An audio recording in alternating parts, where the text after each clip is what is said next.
Good morning mga kamaster. Bagong kalaman naman ang matutunan nyo ngayon sa aming papakita kung paano ito i-repair. So ang problema nito is walang power or hindi umiinit. So buksan natin.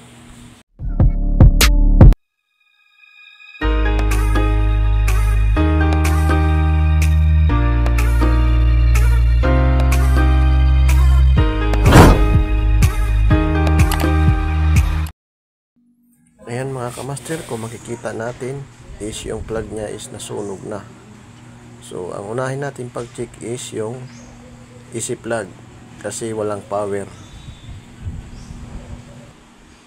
So di ko na pinakita, nabuksan na natin. So dyan tayo mag tester sa AC cord na plug. So kailangan nakabaser tayo para mabilis natin malaman kung connected pa ba ang terminal doon sa AC plug.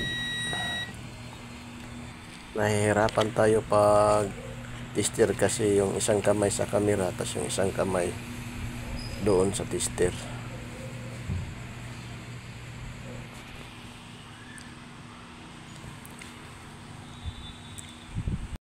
So ayan, binaliktad natin yung camera. So nilagay natin para makita natin at matester tayo natin ng maayos yung AC cord at sa terminal.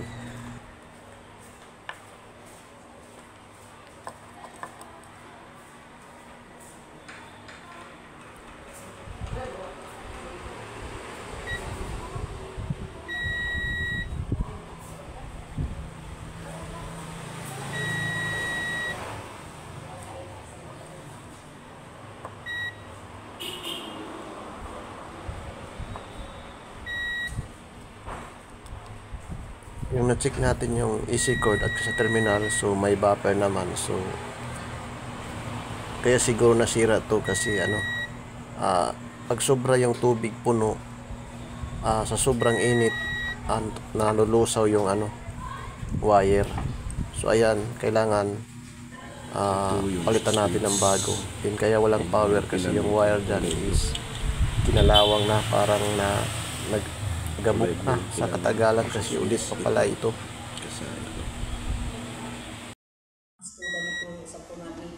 Pero muwas pa man si lagi pero magtuyo. Oh, magtuyo. Madugay dyan, magubaan motor.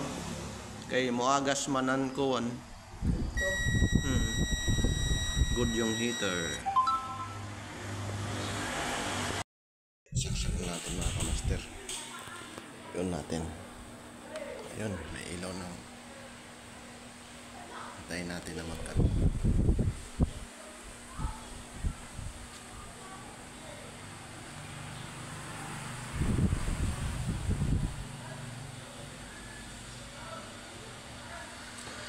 Ayan, subo na.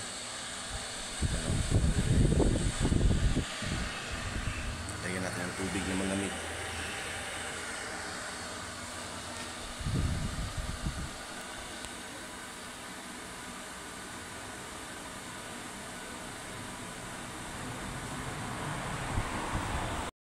Master, nawala na yung lead indicator.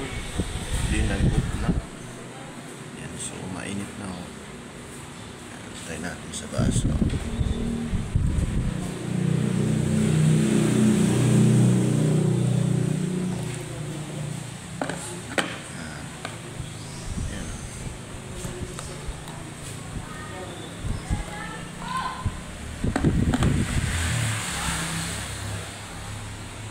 Yan mga master, ito yung video. Peace out.